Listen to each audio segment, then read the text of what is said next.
Hi there folks, welcome to episode 20 of the Klikcast. We are mostly a video game show where we talk about indie games created by the Click Team game making software. You can also find us on the Daily Click website.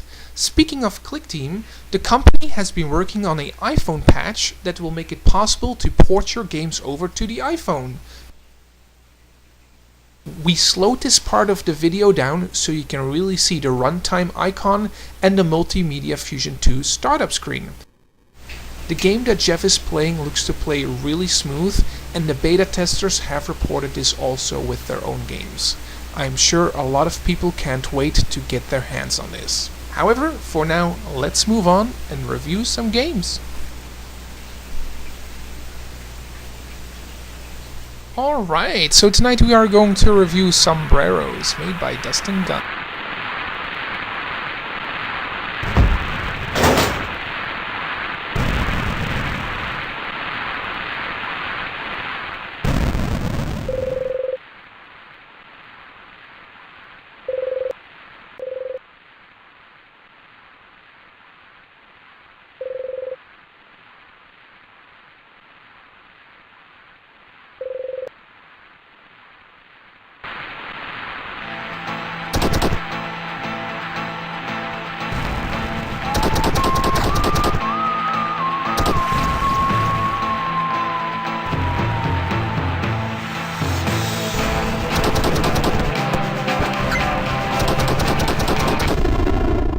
Alright, so the intro sets the story right away, and you're off shooting some bad guys.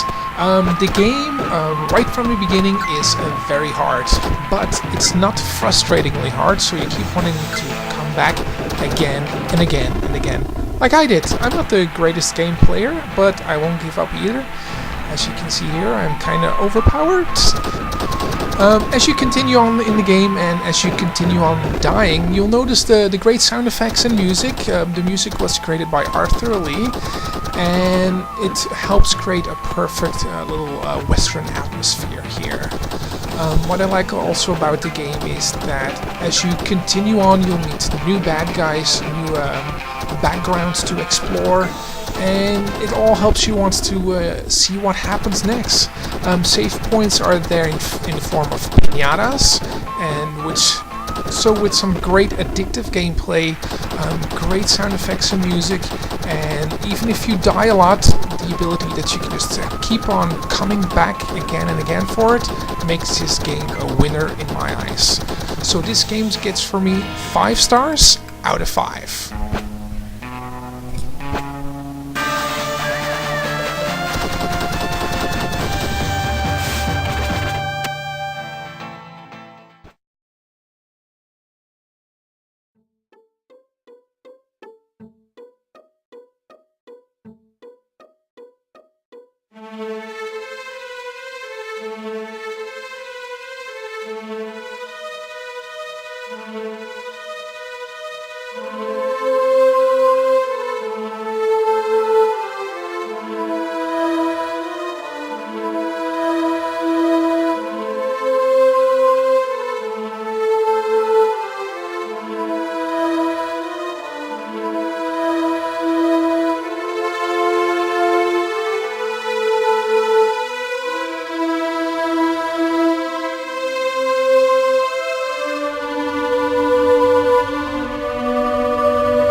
Mech, Slate,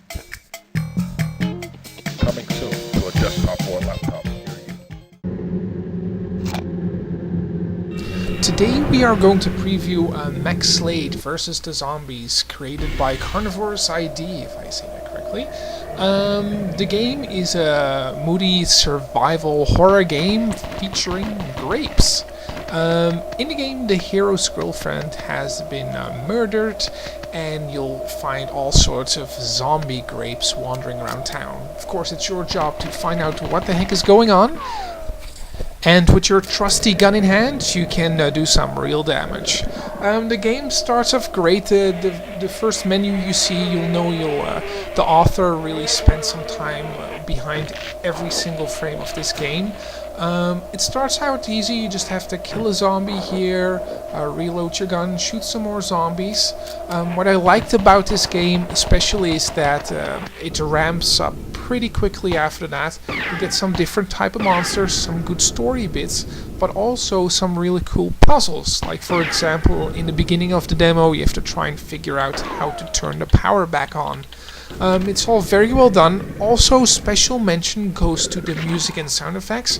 They are great to add to the atmosphere, especially the sound effects. Even if you shoot a bullet into a wall, you'll actually hear the bullet hit the wall. It's a minor detail, but it adds to the entire atmosphere. I suggest, I highly recommend playing this game when it comes out. Turn off the lights, light a candle, and start playing this awesome horror survival game featuring Grape. So thumbs up from me. Great job.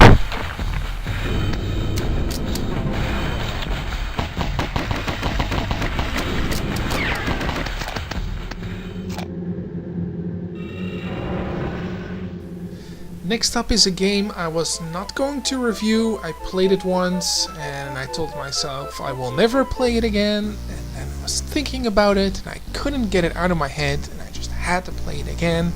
I am talking about a game called Jumper by Petri. Basically in the game you are a ball and you have to jump over blocks and cars, and that's it. When you die, especially in the first level, it takes a good 10 seconds before you can try again. There's lots of frustrations, and for some reason I can't stop playing this game. The graphics are alright, they're kind of fun, the music is kind of catchy in a way, and I don't know really what to think about this game. I made a video of myself playing the game. I think that says it all, and I'll come back after this with the rating.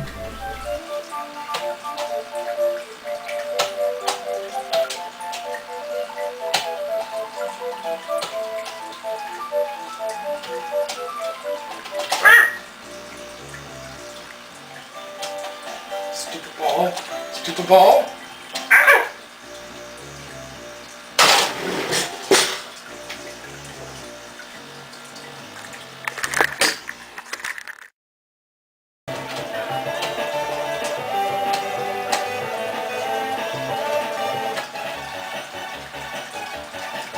Oh yeah.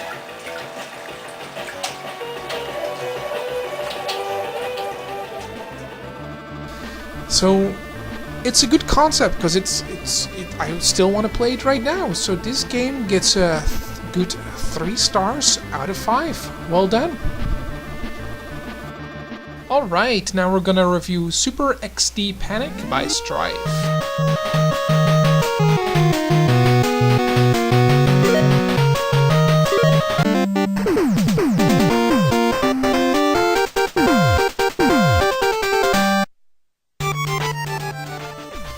This new game made by Strive takes some great pointers from the old Nintendo games, especially from Mega Man. You'll recognize some of the sound effects and music. Basically, in the game, you start off as a little green blob of a thing. Once you grab some power-ups, not only will you transform in your true self, you'll also gain some weapons to shoot with. The whole point of the game is that you have to collect some of these droplets. Once you have enough droplets, you can go to a gate that's somewhere in the level, fill them up. Once you've collected all of the droplets in the level, the gate will open and you will continue on to a boss.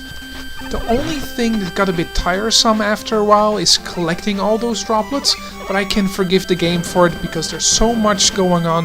The game tries so much to keep you entertained. Basically, that's me nitpicking a bit.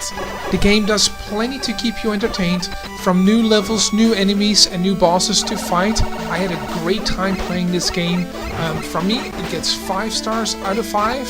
It was a real treat. Great job!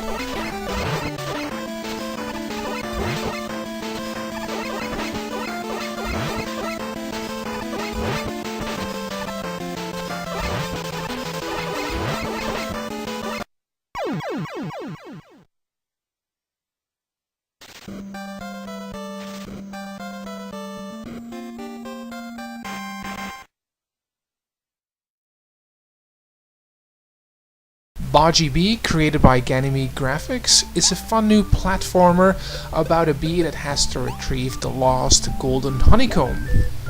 The game itself is a fun 2D platformer where you have to guide your little bee all over the place to retrieve that honeycomb.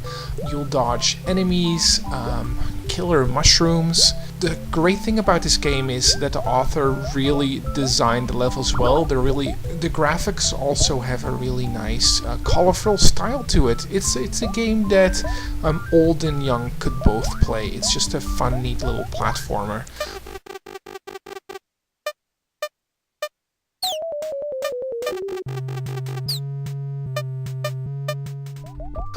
The other great thing about this game is that the levels are very varied. One time you're outside, then you're in a house, then you are in a sewer. The graphics change all the time. It really keeps the game fresh. The game itself is not that hard, so you'll probably play through it rather quickly, but you'll have a great time doing it. It's just a really well-made, fun little game. Also, you have a lot of lives. You'll still die a couple of times here and there, but there are checkpoints scattered throughout the levels. The game also has some great sound effects and music, and it's just fun flying your little bee around. And I had a great time with this game. I'll give it 4 stars out of 5. Definitely worth playing. Also on the Daily Click website, we have 2 competitions running right now.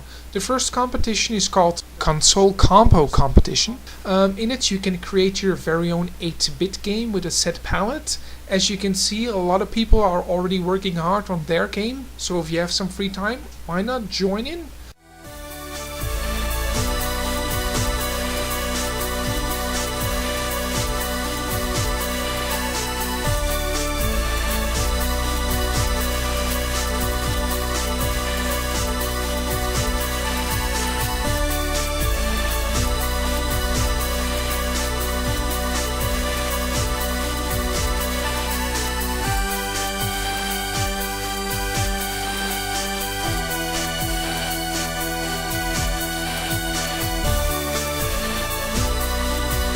The second competition is called the Daily Click Christmas Competition, and in it you can enter your very own Christmas type game. For full details on both of these competitions, you can just visit the Daily Click website at create-games.com.